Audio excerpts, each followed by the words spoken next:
स्वागत है आपका राज बीजीएस चैनल पर। आज का ये वीडियो आपकी आत्मा को झकझोर देने वाला है, क्योंकि आज हम श्रीमद् भगवद गीता के उन रहस्यों की गहराई में उतरेंगे जिन्हें सुनकर अच्छों का दिमाग चकरा जाता है। हम सब एक बहुत बड़े भ्रम में जी रहे हैं कि हम अपनी जिंदगी के मालिक हैं और हम अपनी मेहनत से सब कुछ हासिल कर रहे हैं। लेकिन गीता के 3 अध्याय का 27वां श्लोक कहता है कि अहंकार से मोहित हुआ इंसान ही खुद को कर्ता मानता है। इसका सीधा मतलब यह है कि जिसे तुम अपनी कामयाबी या अपनी ताकत समझ रहे हो, वो असल में प्रकृति के गुणों का एक खेल मात्र है। तुम तो अपनी सांसों को भी अपनी मर्जी से नहीं चला सकते, फिर ये मैं और मेरा का अहंकार कैसा? प्रेमानंद महाराज अक्सर कहते हैं कि जिस शरीर को तू आईने में देखकर इतराता है, वो महज एक किराए का मकान है जिसकी लीज किसी भी पल खत्म हो सकती है। लोग मरते दम तक संपत्ति और नाम जोड़ते रहते हैं, लेकिन गीता का रहस्य यह है कि मौत के बाद तुम्हारा नाम भी तुमसे छीन लिया जाता है और तुम्हें सिर्फ एक लाश कहा जाता है। सबसे बड़ा सच तो यह है कि जिसे तुम अपना भविष्य मानकर चिंता कर रहे हो, वो महाकाल के चक्र में पहले ही घट चुका है। गीता के 11वें अध्याय में जब अर्जुन ने कृष्ण का विराट रूप देखा, तो उन्होंने पाया कि जिन योद्धाओं को वो मारना चाहते थे, वे तो पहले से ही मरे हुए भगवान के विकराल मुख में समा रहे थे। इसका अर्थ यह है कि तुम सिर्फ एक निमित्त हो, एक मोहरा हो।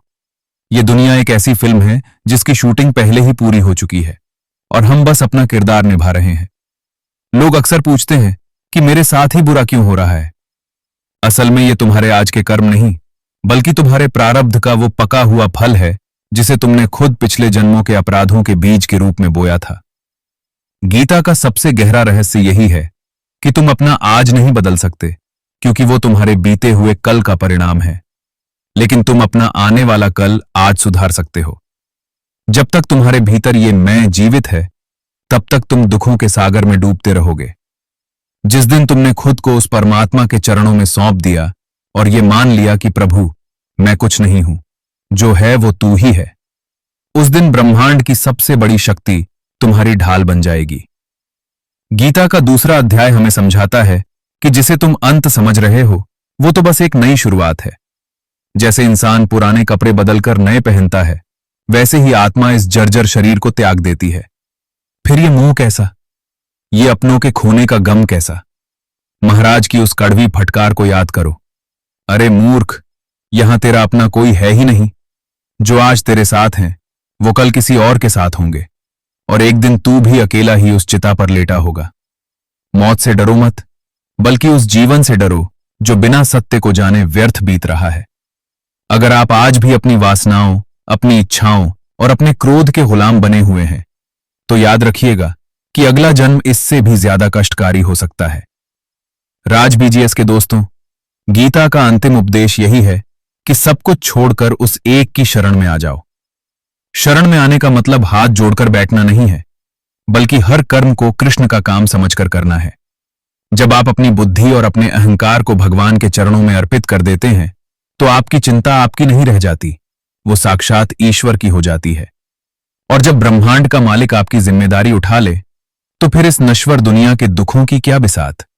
जागिए, क्योंकि समय बहुत तेजी से निकल रहा है। आज जो आप देख रहे हैं, वो कल नहीं होगा। जो कल था, वो आज नहीं है। केवल वो सत्य सनातन है जो आपके भीतर आत्मा के रूप में बैठा है। अगर आज की इन बातों ने आपकी चेतना को जगाया है, तो समझ लेना कि समय आ गया है इस मोह माया की नींद से बाहर निकलने का। याद रखना, तुम यहां राज करने नहीं, बल्कि उस सच को जानने आए हो जो तुम्हें जन्म और मृत्यु के इस चक्र से हमेशा के लिए आजाद कर दे। अगर ये शब्द आपके दिल तक पहुंचे हों, तो कमेंट में जय श्री कृष्ण जरूर लिखिएगा और हमारे साथ इस आध्यात्मिक यात्रा में जुड़िए। सब्सक्राइब करें चैनल को, ताकि हम मिलकर इस सत्य की खोज को आगे बढ़ा सकें। मिलते हैं अगले वीडियो में।